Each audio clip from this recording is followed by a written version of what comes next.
Inch'Allah, il sera à l'honneur le groupe dénommé, baptisé, le Cheikh Abdallah Mbacké, le troisième calife du mouridisme, et le groupe qui aura à cœur d'accueillir et de raccompagner le calife, c'est le groupe dénommé Mafatul Bichri de la Dar Hizbut Tarqiyyah de Thiès. Donc c'est cela pour le programme. En ce qui concerne les sorties que nous faisions, c'est le Ramadan qui sera toujours à l'honneur. Et nous allons vous présenter le Khassida qui a pour titre Cheikh Ramadan Haza. Voici, ou bien le blanc de Ramadan que voici. Et il faut dire que déjà dans le préambule, le Cheikh prie qu'Allah lui accorde ce mois de Ramadan, lui confère, lui donne gracieusement ce mois de Ramadan. Et c'est un titre également qu'il faut dire qui a été inséré par le calife qui a demandé que chaque fois qu'on prélève un khassida du diwan qui a pour titre Fiyudat Rabbani et qu'on l'insère dans le programme parce que ce sont des khassidas qui sont dédiés au mois béni de Ramadan.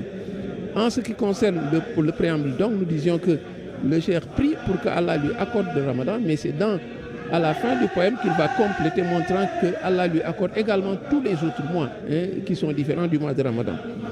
Donc c'est un poème qui fait 12 vers, qui n'est pas très long, qui est écrit avec le maître Rajaz. Et c'est un poème dédié, nous l'avons dit. C'est vrai, le titre évoque le Ramadan, mais nous allons voir que c'est un poème qui est fortement marqué par le témoignage de reconnaissance envers Allah, mais également l'autre versant de ce témoignage de reconnaissance. Qu'est-ce qui lui vaut de témoigner reconnaissance à Allah, mais parce qu'il y a des bienfaits en n'en plus finir, qui lui ont été dévolus par Allah le Très-Haut. Allah qu'il glorifie également à souhait dans le poème. Nous allons le revoir. Et ce sont deux notions qui sont fortement présentes dans le poème. Et le mois de Ramadan, c'est un mois de multiplication des bienfaits.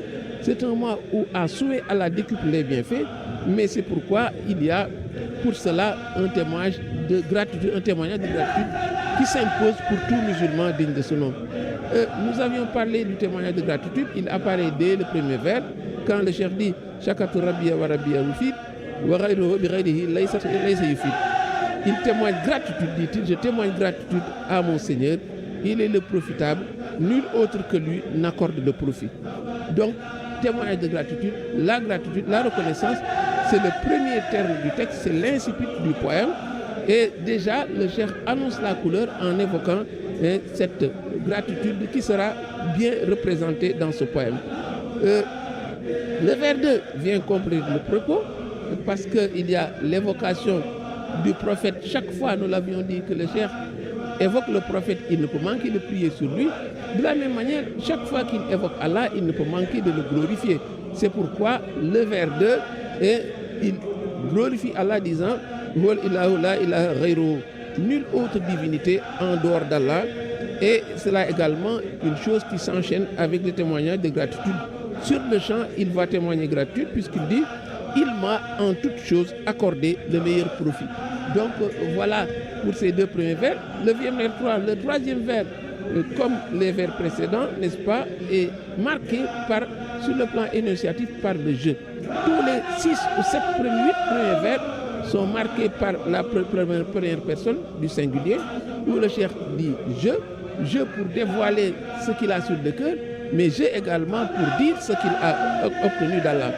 Et déjà, il dit, le terme qablou qu'il utilise est une donnée temporelle que nous allons évoquer encore. Quand il dit qablou, qu'on peut traduire par avant ou bien d'emblée, quand il dit rajawtu qablou, j'ai d'emblée porté mon espoir en lui. Il l'a en retour agréé et m'a gratifié. Il l'a agréé et gratifié. Et en toute chose, dit-il, il m'a accordé makhrajan. Makhrajan, c'est une issue heureuse. Donc c'est un poème de dévoilement, nous l'avons dit dans deux sens. Il dévoile son état d'âme, une confiance absolue en Allah, mais ce qu'il a obtenu en retour, cet effort qu'il a fait pour être en Allah et pour Allah, mais il y a une contrepartie radieuse que le cheikh évidemment va égrener sous les yeux. Et c'est pourquoi donc on reverra l'architecture des vers du poème et convoque toujours ces deux aspects-là. Ce qu'il a reçu de glorieux auprès de son Seigneur, mais également ce qu'il a fait pour pouvoir obtenir cela. C'est un enseignement pour montrer que ce sont deux choses qui sont imbriquées. Ce sont deux choses qui sont indissociables qui veut le meilleur prix doit faire également le meilleur effort. C'est la sagesse qui se détache de ces propos-là. Et nous allons voir en guise d'illustration quelques poèmes qui montrent cette imbrication entre ces deux notions-là. Au vers 3, il dit « J'ai porté en lui, j'ai porté mon espoir en lui. » Et qu'est-ce que cela lui a valu? En toute chose, dit-il, il m'a accordé une issue favorable. Au vers 4, qu'est-ce qu'il a fait? Il dit « J'ai sollicité son agrément. » Solliciter son agrément n'est pas seulement théorique. Ça veut dire qu'il a œuvré d'arrache-pied, il a fait des sacrifices, il a payé le prix pour avoir cet agrément-là. Et en contrepartie, qu'est-ce qu'il a reçu? Il m'a gratifié de cet agrément et m'a accordé par là même tout ce que je souhaitais. Donc, vous voyez, deux notions imbriquées. Au vers 5, il dit « J'ai concédé à mon Seigneur tout ce qui s'accorde avec sa grandeur. Il lui revient de ma part un tribut de reconnaissance par la langue et par l'action. » Donc, vous voyez, et quand il fait cela, quand il fait ce sacrifice, ce qu'il obtient apparaît au vers 6 quand il dit ce qu'il obtient, c'est mon préjudice, dit-il, s'est effacé. Donc cet effort qu'il a fait, mais appelle, n'est-ce pas, une contrepartie incommensurable, dit-il, mon préjudice s'est effacé. Et le secret de tous ces bienfaits qui lui arrivent, qui tombent à profusion, est dévoilé au vers numéro 7 quand il dit Ayabani bi Ramadan al-Akram. Mon Seigneur a répondu favorablement à mon appel en ce mois béni de Ramadan. Lui qui est le profital, le plus haut placé, le plus noble.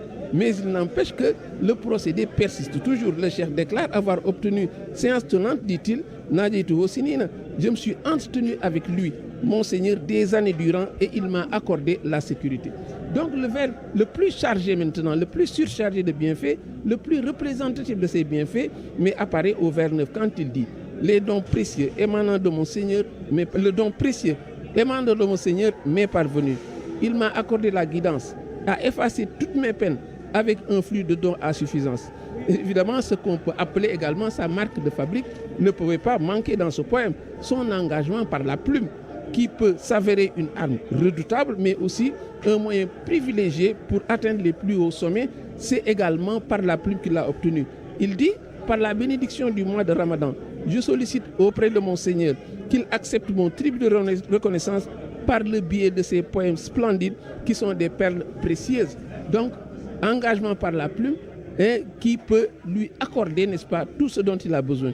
Évidemment, le vers 11 renoue avec la constance dans son service qui est perceptible dans l'usage de références temporelles. Oui, ce poème est tellement marqué par ses précisions temporelles. Au vers 3, il dit tableau dès le début, d'emblée.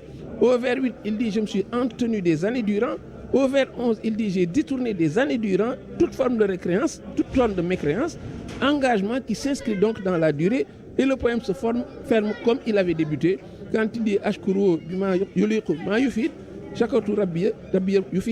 Le poème se clôt donc sur la gratitude à un Seigneur qui a été magnanime envers lui, mais lui aussi également a fait cet effort d'être conforme à ce que Allah a recommandé de faire, pour dire donc que l'un ne va pas sans l'autre. Wassalamu alaikum wa rahmatullahi ta'ala wa barakatuh.